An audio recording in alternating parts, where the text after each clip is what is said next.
जय हिंद दोस्तों। आपके अपने यूट्यूब चैनल एग्ज़ाम डोज़ में आपका स्वागत है।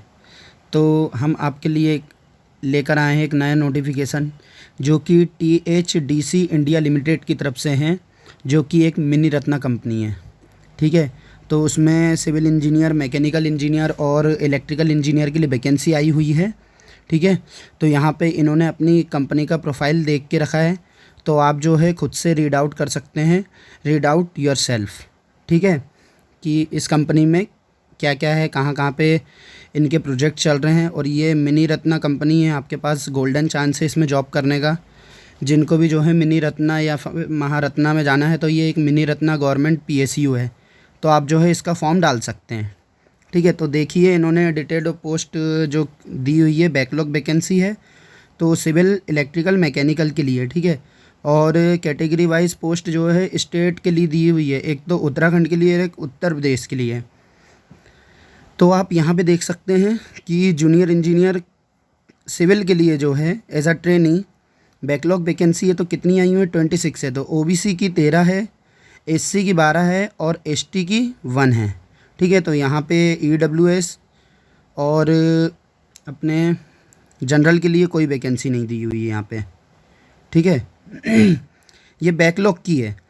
बट आपको यहाँ पे देखने को मिलेगा कि यहाँ हाँ, इलेक्ट्रिकल के लिए पहले देख लेते हैं। इलेक्ट्रिकल के लिए भी 26 है, तो वहाँ 13, 12, एक यहाँ पे भी दी हुई है। मैकेनिकल के लिए भी जो है 13 वैकेंसी है, जिसमें 6, 6 एक वैकेंसी है। तो ओवरऑल देखा जाए तो 65, और कैटेगरी वाइज देखा जाए तो 32, 30 और 03।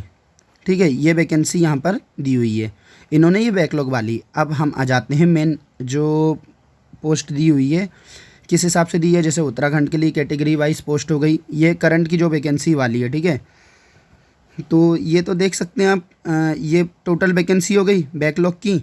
और उत्तराखंड के लिए ये उत्तर प्रदेश की पुरानी वाली हो गई, मतलब बैकलॉग की हो गई उत्तर प्रदेश की ऊपर वाली जो 65 है।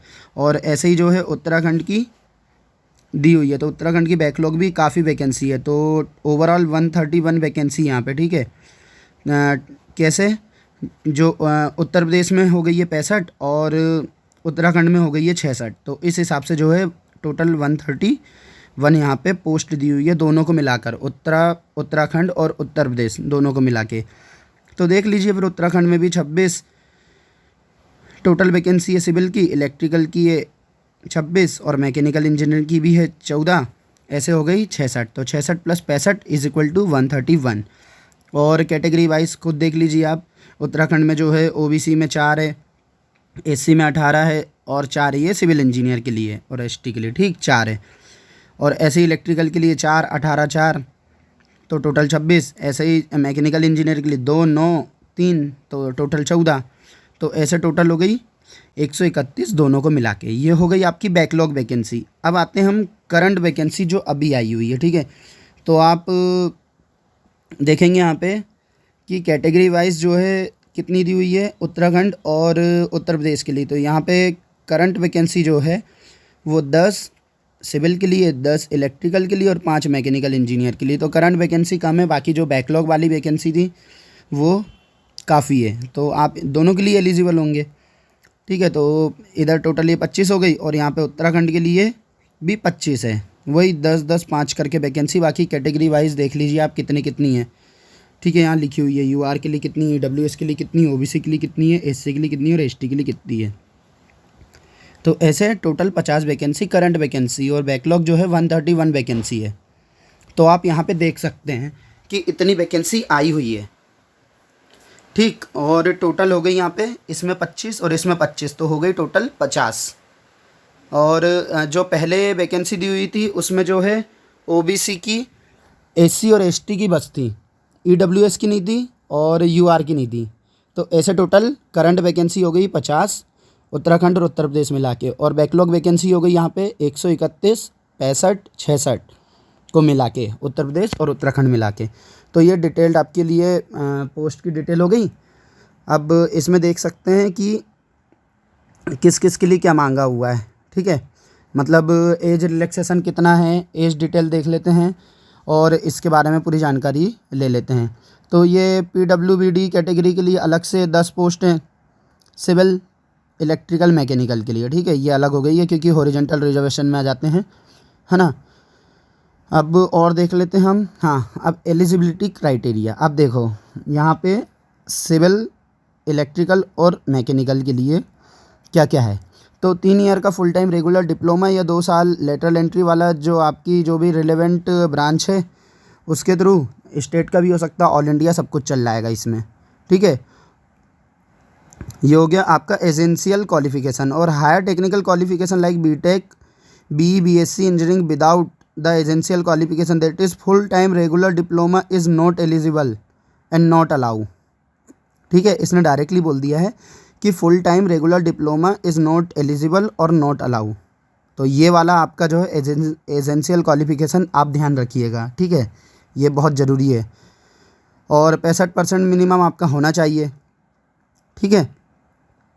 और अपर एज लिमिट कब तक, ये 7 जून 2023 तक देखें तो 27 साल, तीनों के लिए 27 साल रखा गया है, ठीक है। और देखते हैं और नीचे क्या क्या दिया हुआ है।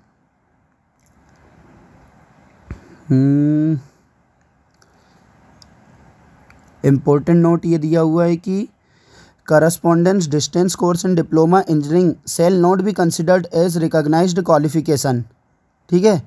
डायरेक्टली बोल दिया है इसने कि कंसिडर नहीं किया जाएगा जिसका करस्पॉन्डेंस है या डिस्टेंस है, रेगुलर होना चाहिए, फुल टाइम रेगुलर, ठीक है। Candidate with 64.99 is essential qualification are not eligible, the same shall not be round off to 65% respectively. मतलब आपका मिनिमम तो 65 होना चाहिए, 64.99 भी आपका कंसिडर नहीं करा जाएगा वहाँ पे, ये बोलना चाह रहा है। ये इंपॉर्टेंट नोट है, आप चेक कर लीजिएगा एक बार, है ना, प्रॉपर चीज़ें। और भी देख लीजिएगा कि ST/SC के लिए क्या है।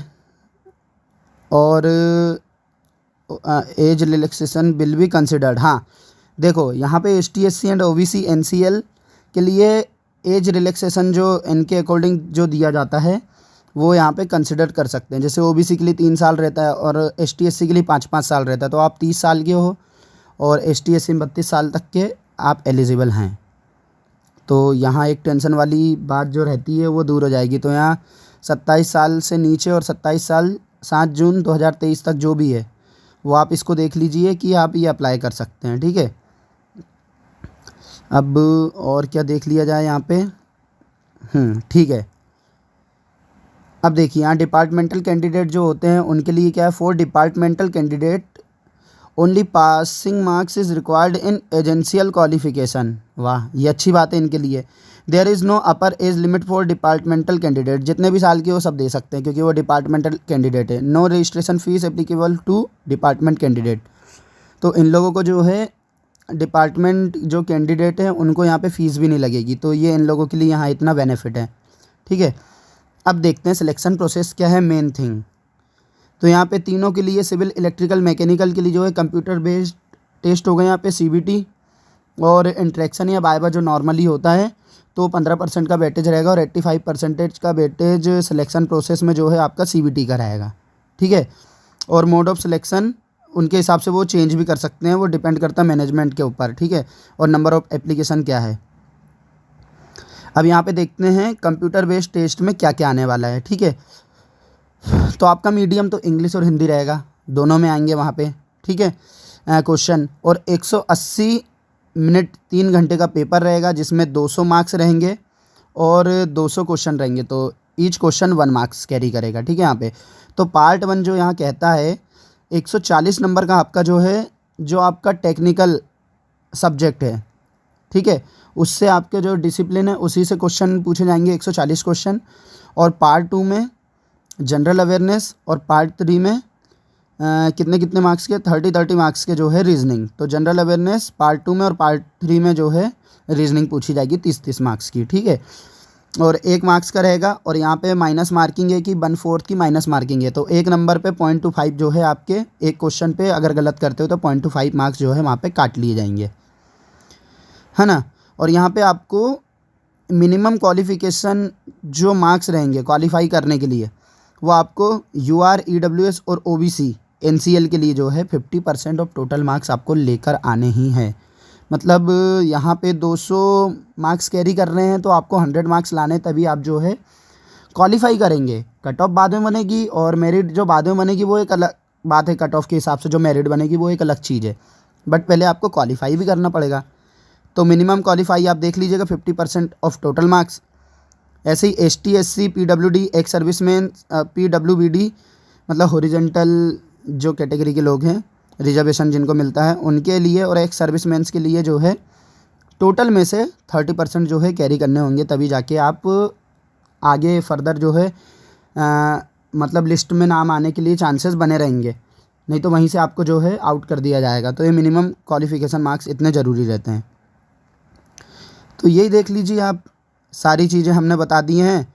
और टेस्ट सेंटर जो रहेगा वो यहाँ पे दिया है कि जैसे कहाँ कहाँ के लिए। 4 candidate apply in THDC India limited, मतलब Tehri hydro development and corporation, Dehradun, Haldwani, Haridwar, Roorkee, Agra, Aligarh, greater Noida, Jhansi, Kanpur, Lucknow, Prayagraj, Varanasi, यहाँ पे रहेंगे।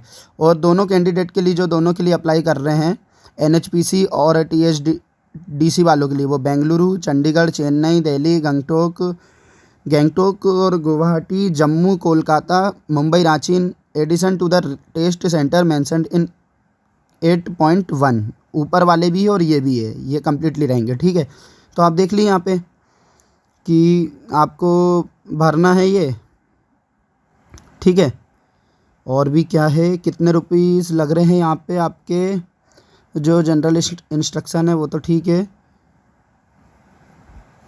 जूनियर इंजीनियर का पोस्ट कोड 1 है और ये इलेक्ट्रिकल का 2 है। ये सारी डिटेल जो है आपके पास में अभी आ चुकी है। ठीक है, तो अभी जो है रिक्रूटमेंट है, निकाल दिया इन्होंने, पोस्ट जारी कर दिया है। अब जब भी जो है अब ये फॉर्म फिल होंगे तब जो है आपको सारी डिटेल इन्फॉर्मेशन जो है एक बार और प्रोवाइड कर दी जाएगी। हाँ, इसका जो पैकेज क्या है वो देख लीजिए। इसका पे स्केल जो दिया हुआ है, मिनिमम बेसिक पे स्केल जी दिया हुआ है 29,200 in the pay scale of 3%, मतलब जो एक्स्ट्रा है। ठीक है, और 1,19,000 IDA during the period of training as per junior engineer training के टाइम पे जो है आपको ये मिलेगा। ठीक है, ये देख सकते हैं। और क्या क्या दिया हुआ, मिनिमम परसेंटेज क्वालिफाई ये अपन ने देख लिए।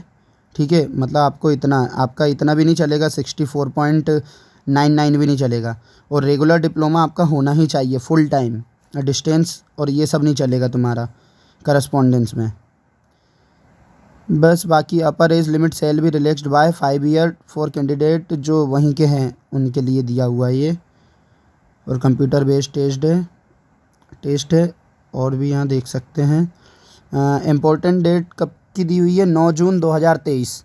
ठीक है, 10 बजे से स्टार्ट है और क्लोजिंग, ये मेन थिंग। ठीक है, तो परसों से जो नहीं, कल से आपके जो है फॉर्म फिल होना चालू हो जाएंगे 9 जून सुबह 10 बजे से, और ये चलेंगे 30 जून 2023। ठीक है, मतलब आपके पास 21 दिन रहेंगे फॉर्म फिल करने के। लास्ट डेट जो है 30 जून है, 11:55 नाइट में आप जो है फिल आउट कर सकते हैं इस फॉर्म को। ठीक है दोस्तों, तो आप देख लीजिए, कल से देरी मत करिएगा, नहीं तो फिर ये साइट जो है बिज़ी चलने लगती है, फिर आप रह जाएंगे।